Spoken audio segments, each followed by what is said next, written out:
స్వాతంత్రోద్యమం ముమ్మరంగా సాగుతున్న రోజులవి. జాతీయ నేతలంతా దేశమంతా పర్యటిస్తూ ఉద్యమాన్ని ప్రోత్సహిస్తున్నారు. అందులో భాగంగా విశాఖపట్నంలో బహిరంగ సభ ఏర్పాటైంది. దీనికి నేతాజీ సుభాష్ చంద్రబోస్ కూడా హాజరయ్యారు. సమీప గ్రామాల ప్రజలు పెద్ద ఎత్తున ఈ సమావేశానికి తరలివచ్చారు. కళాశాల విద్యార్థులు కూడా ఎంతో ఉత్సాహంగా ఈ సమావేశంలో పాల్గొన్నారు. స్థానిక ఏవిఎన్ కళాశాల విద్యార్థులు మరింత ఉత్సాహంగా ముందు వరుసలో కూర్చొని నేతల ప్రసంగాన్ని వినడానికి నిరీక్షిస్తున్నారు. ఇంతలో నేతాజీ వేదికపైకి వచ్చి ప్రసంగాన్ని ప్రారంభించారు.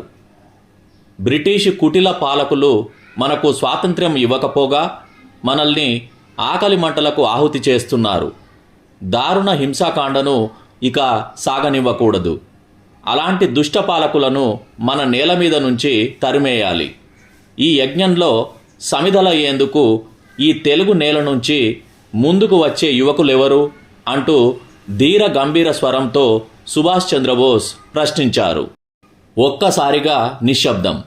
ఇంతలో ముందు వరుస నుంచి ఓ యువకుడు లేచి నిలబడి, నేను వస్తాను, ఆ దొరల దురాగతాలను ఎదుర్కొని స్వాతంత్ర్య సమరంలో ఆత్మ బలిదానానికైనా జంకబోనని తెలుగు బిడ్డగా శపథం చేస్తున్నానని అన్నాడు.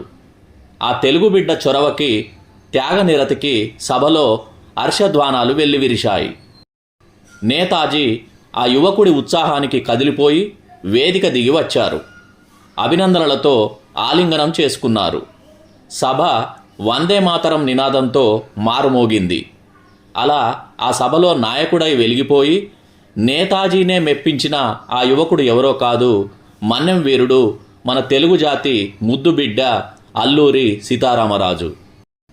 శపథం చేసిన ప్రకారమే రామరాజు తన జీవితాన్ని స్వాతంత్రోద్యమానికి ధారపోశాడు.